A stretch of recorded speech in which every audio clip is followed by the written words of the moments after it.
Assalamualaikum warahmatullahi wabarakatuh.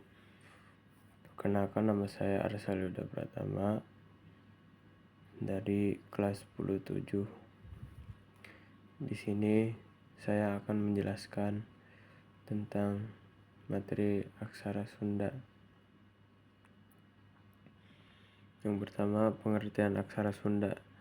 Aksara Sunda adalah sistem tulisan yang digunakan oleh masyarakat Sunda yang berasal dari Jawa Barat.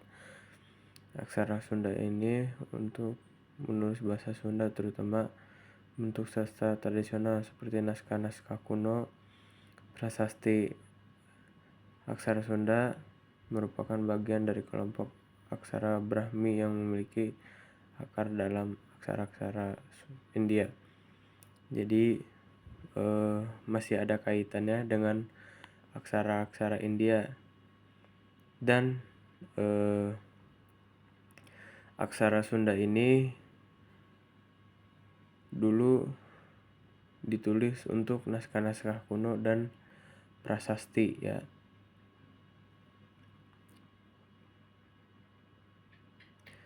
Sejarah awal aksara Sunda. Aksara Sunda pertama kali dikenal sejak abad ke-14 beriringan dengan perkembangan kerajaan-kerajaan di Pulau Jawa. Terutama di Kerajaan Sunda, penggunaan aksara Sunda berkembang seiring dengan penyebaran budaya Hindu Buddha di wilayah tersebut. Seiring waktu, aksara Sunda digunakan untuk naskah-naskah keagamaan, hukum, dan sastra seperti serat atau kidung. Jadi awal aksara Sunda itu dikenal sejak abad ke-14 beriringan dengan kerajaan-kerajaan di Pulau Jawa itu, terutama di Kerajaan Sunda. Berkembangnya beriringan dengan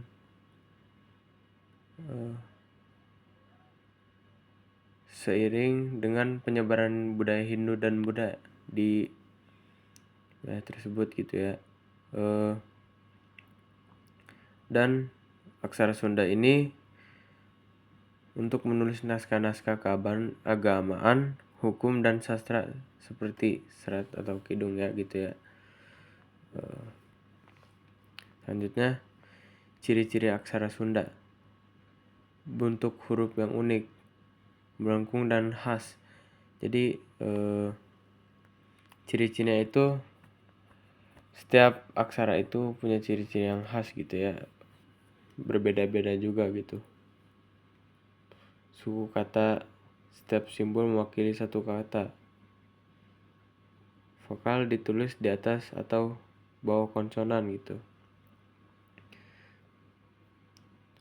Tanda baca memiliki tanda baca khusus. Nah, jadi setiap bacaan pasti berbeda-beda gitu. Pasti ada simbol-simbolnya untuk mengubah bahasanya gitu. Digunakan untuk bahasa Sunda, umumnya untuk menulis bahasa Sunda. Estetika sering digunakan dalam kaligrafi tradisional. Jadi untuk nilai estetika juga gitu ya, aksara Sunda ini. Selanjutnya, struktur aksara Sunda. Tanda vokal. Tanda vokal dalam aksara Sunda yang disebut dengan sandangan sawara digunakan untuk menambahkan vokal pada konsonan. Jadi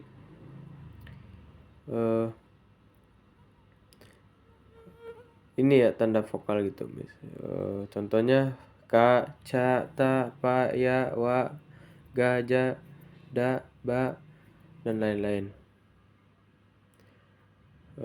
Tanda pengubah dalam aksara Sunda disebut dengan sandangan pengubahan digunakan untuk mengubah bunyi atau pengucapan konsonan. Jadi ini ya,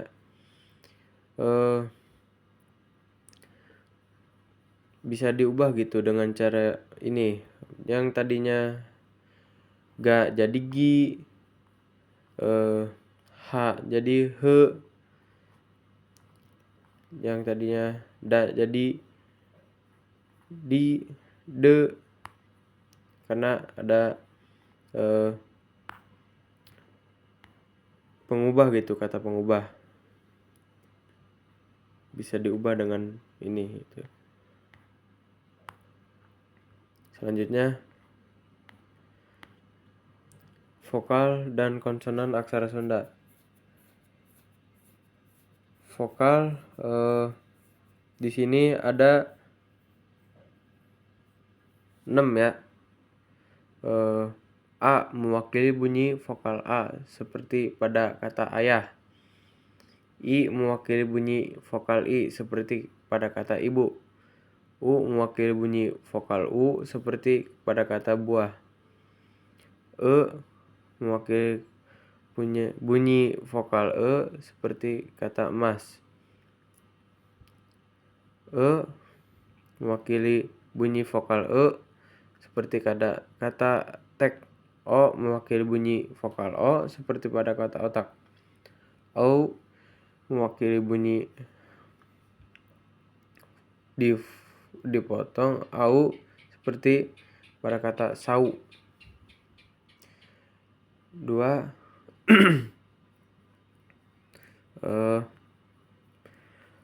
Konsonan dibagi menjadi 18 kata gitu. Ada ka, nga, ca, ja, nya, a, ha, da, na, pa, pha, ba, ma, ya, ra, la, wa, sa. Jadi itu ya konsonan-konsonan aksara Sunda gitu ya, dan vokal. Aturan aksara Sunda. Aksara Sunda adalah sistem tulisan tradisional Sunda yang ditulis dari kiri ke kanan. Jadi gitu ya. Setiap huruf dasar mewakili konsonan, sementara vokal ditambahkan dengan sandangan di atas atau bawah atau samping huruf. Beberapa sandangan vokal utama antara lain untuk A, untuk U, untuk U, untuk E, tanda baca seperti koma, titik juga digunakan disusunan dengan huruf dasar sandangan vokal sesuai aturan ejaan. Jadi aturan seperti itu ya. Jadi bisa ditambahkan gitu ya, bisa diubah dengan kata-katanya ya. Yang tadi ya A jadi E gitu ya, dengan tanda-tanda bacaan gitu seperti koma dan titik, dan bisa ditambahkan gitu. Selanjutnya perkembangan aksara Sunda di masa kini.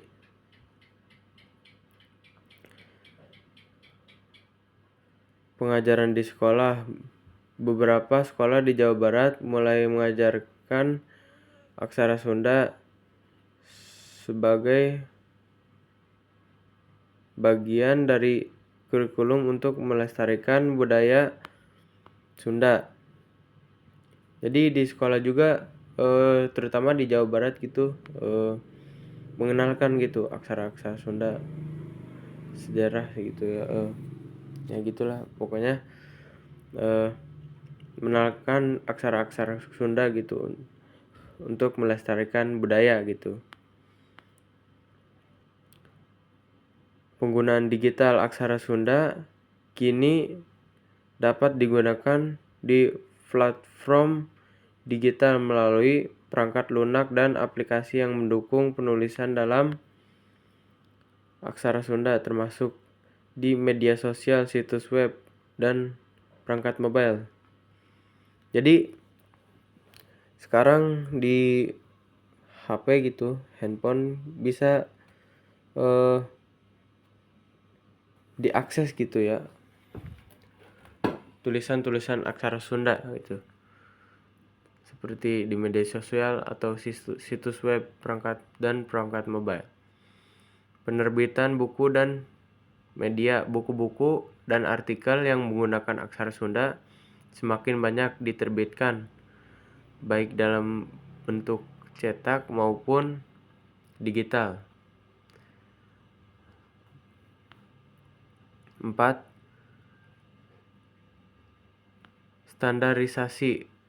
Standarisasi. Untuk upaya standarisasi penggunaan aksara Sunda melalui pendapatan Unicode memudahkan penulisan dan penerbitan secara tradisional. Seni dan budaya aksara Sunda juga digunakan dalam seni seperti di mural, kaligrafi, dan desain grafis untuk memperkenalkan dan melestarikan warisan budaya Sunda. Nah, jadi sekarang banyak gitu ya pelukis-pelukis gitu ya menggunakan aksara Sunda gitu untuk melukis gitu, dan desain grafis gitu, agar memperkenalkan dan melestarikan warisan budaya Sunda ya.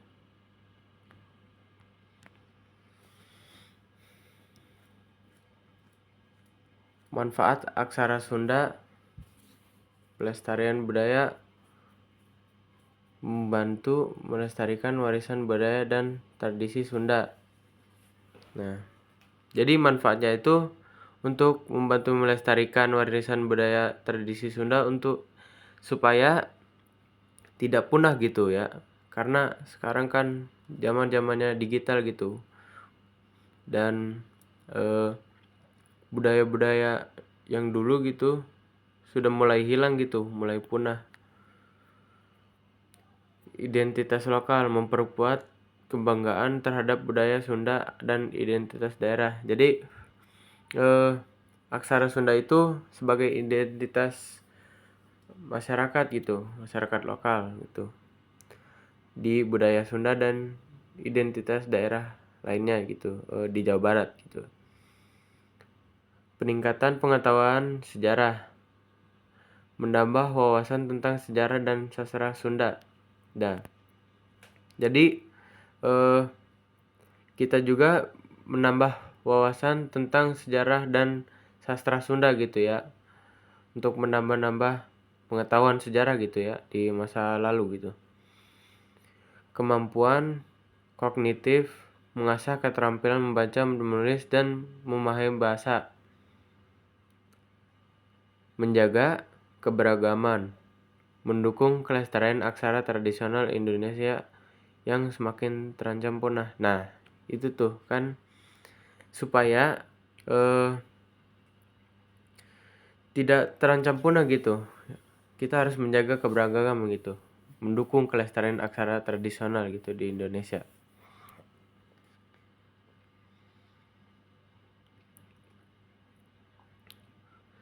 Penggunaan aksara Sunda dalam sejarah.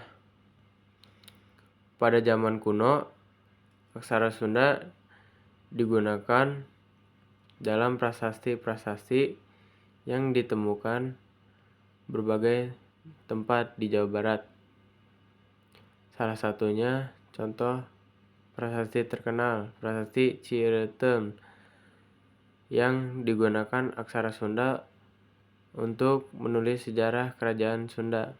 Nah, jadi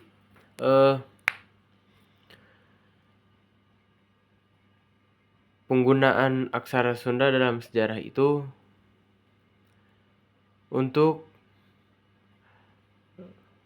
digunakan untuk dalam prasasti gitu ya, dan ditemukan di tempatnya di Jawa Barat itu.